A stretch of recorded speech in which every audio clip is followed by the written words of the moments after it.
Hi, everyone, and thanks for the way that the class has begun. I've appreciated already that those of you who've embraced the opportunity to begin to build a little community online, and I just wanted to film a video. I'm going to be trying to do a video frequently in response to what's kind of going on in the class. I'm going to supplement the lectures. As you'll see in the class, I have a lot of notes on Exodus.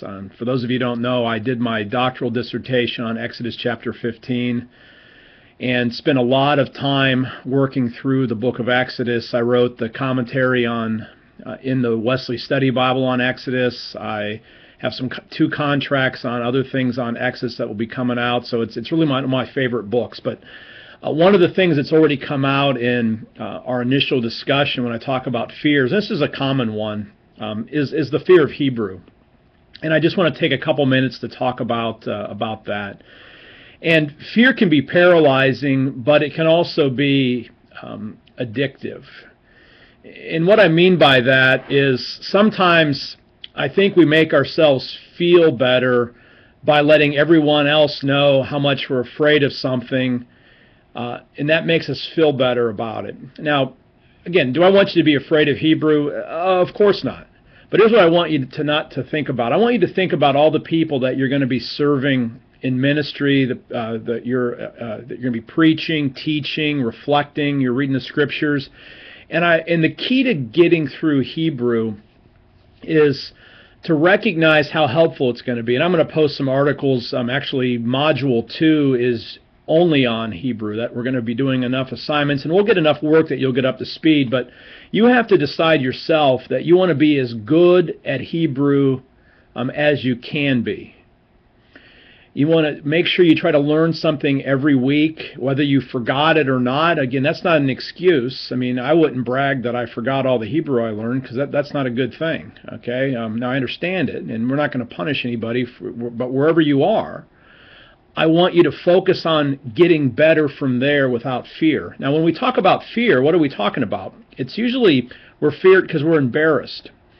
Now, I'm going to tell you something that a lot of people don't know about me. If you want to talk about fear and about learning, I'm doing something right now simultaneous to what you're doing. I'm doing two things. I married in the summer, and I married a woman from Puerto Rico that grew up speaking only Spanish. Again, she's my age now. I'm going to be 45. So I mean, she's been in the United States for a long time, and she speaks English fine.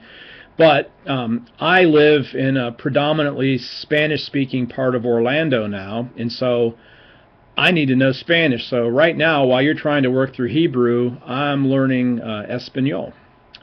And also part of just being in a new relationship. We've been together for several years now, dating, but we've been married now. One of the things I did for Christmas, and some of you will think this is funny for probably an Asbury professor, is I'm taking salsa dance lessons. Now, picture this. Here I am. I don't know how to do any dance. I don't even know how to square dance. And I'm taking salsa lessons. So you can just imagine how gifted I am on the dance floor. And so I completely understand what it feels like to be in way over your head on something. But here's the whole thing. I'm doing that because I love my wife very much, and I want to learn something about it. And I want to learn something about the culture, and I want to be able to do something fun, like just go dancing if I want to with salsa. And it's actually a lot of fun. And so I was afraid about being the worst student, and actually I was, and I probably am again. I just got pushed up another level, and so I'm back to being probably the worst dancer in the class again. But my love for my wife and my desire to actually learn is overcoming any potential embarrassment that I have, because I know with practice I'm going to get better. And that's the good news for you. So don't let the fear that you don't know what you're doing demotivate you from putting the time in. Because here's the secret, and I'm going to try to find a video I watched a couple of weeks ago if you have time. It's one of those, it's a TED Talk, but the person essentially contended that you can learn anything with 20 hours of intentional practice. And he talks about learning curve, and he also talks about some of the impediments to learning, so you can take a look at that. But one of the key pieces is you can learn to be fairly, or at least decently adept at using Hebrew for reading the Old Testament in this class, and you're going to have practice. So hang in there. Again, remember what the goal is. The goal is we're learning tools to become confident, inspiring, and profound teachers, preachers, and reflectors of the Bible, because it's God's good news for the whole world. And I think any fear that we might have about Hebrew can be offset by that bigger calling, because so have fun with the Hebrew.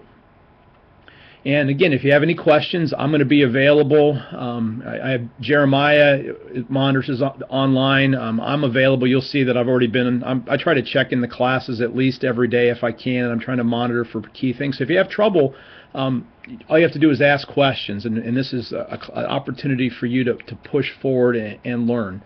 So enjoy the class. Again, it's good to be in class with you. And we're going to have an absolutely wonderful semester. I love the book of Exodus. I love teaching it. I love learning, and I'm passionate about helping other people to find the deep magic that's inside of every text in the Bible.